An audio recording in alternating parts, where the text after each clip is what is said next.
네, 중국과 일본의 갈등이 악화일로입니다. 중국은 다카이치 일본 총리의 발언 철회를 강하게 요구하고 있는데요. 베이징 연결합니다. 배삼진 특파원. 네, 베이징입니다. 전방위적으로 보복 양상이 확대되는 분위기네요. 네, 그렇습니다. 중국과 일본의 갈등이 다카이치 사나의 일본 총리 대만 발언 이후 외교 전면전 양상으로 번지고 있습니다. 중국은 일본 대사를 조치해 강력 항의했고 레드라인을 넘었다며 비난 수위를 높이고 있는데요. 어제는 일본의 무선국장을 베이징으로 급파했지만 중국은 악질적 발언이라며 책임을 일본에 돌렸습니다. 심지어 카나이 마사야키 국장이 고개를 숙이고 또 류진숭 아시아 국장이 주머니에 손을 넣고 있는 장면이 공개되면서 파장이 일고 있습니다. 자, 중국은 일본 여행과 유학 자제령을 내려 민간 통로까지 압박하고 있는데요. 일본 영화 개봉을 연기하고 문화 스포츠 교류 중단 등 비외교적 영역까지 파장이 확산되고 있습니다.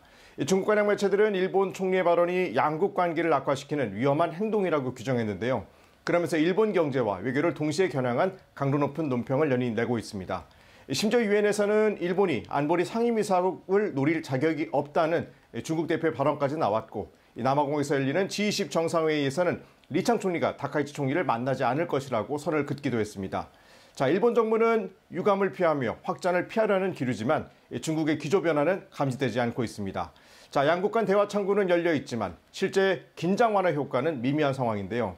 자, 이런 가운데 중국 주재 일본 대사관은 중국 체류 일본인을 상대로 안전에 대한 주의를 당부하고 나서서 긴장감은 높아진 상태입니다. 네, 중국이 자국민에 대한 일본 여행 자제령에 이어 영화 개봉도 잇따라 연기했는데요. 조금 전 들어온 속보에 따르면 일본산 수산물 수입 중지 통보도 내려졌다고요. 네, 일본 교도통신은 중국이 일본에 일본산 수산물 수입을 중단한다고 통보했다고 보도했습니다. 자, 중국은 일본의 최대 수산물 수입국으로 일본 원전 처리수 해양 방류로 수입을 중단했다가 최근 2년 만에 다시 수입에 나서기로 한 바 있는데요. 일본 당국이 줄기차게 요구했던 사항이 일본 총리 발언 여파로 원점으로 돌아간 겁니다. 중국의 보복 조치는 일본 관광, 소비 관련 업종에 즉각적인 영향을 주고 있습니다. 실제 중국이 일본 여행 자제 권고를 한 뒤 사흘 동안 항공권만 약 50만 건이 취소됐다는 보도가 나왔는데요. 이 기간 전체 일본행 항공권의 3분의 1에 해당하는 수치입니다. 스촨항공은 내년 1월부터 청두 삿포로 간 노선 운항을 중단하기로 했고 광저우와 오사카 노선을 취소하는 항공사도 생겼습니다.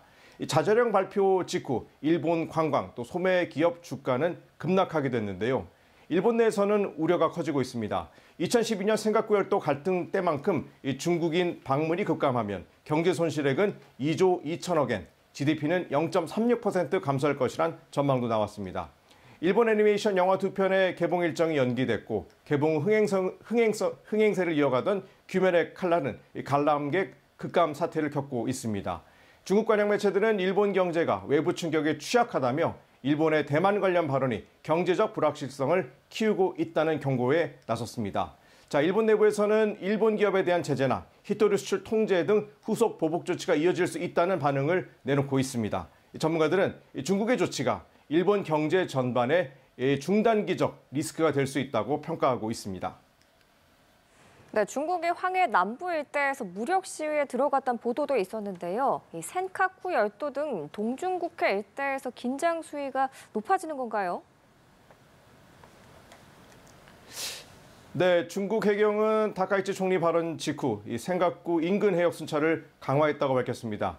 중국은 이를 정당한 권리 집행 활동이라고 주장하며 일본 항의를 일축했는데요. 중국은 항해 중부와 남부 해역에서 실사격 훈련에도 잇따라 나섰습니다.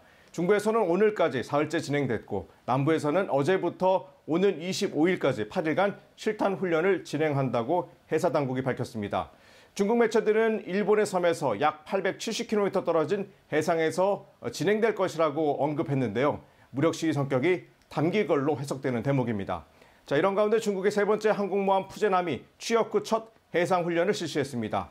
훈련 영상에는 전투기 이착륙과 전자식 캐터펄트 발사 과정이 포함돼 항모 운영 능력을 확인하는 성격이었는데요. 유사시 중국이 항모 세 척을 동시에 운영할 능력이 있다는 걸 과시하려는 것으로 해석됩니다. 자, 중국이 일본과의 갈등이 장기화될 경우 동중국해와 중국 대만 주변 일대에서 고강도 훈련에 나서면서 긴장감을 높일 가능성도 배제할 수 없다는 반응이 나오고 있습니다. 지금까지 베이징에서 전해드렸습니다.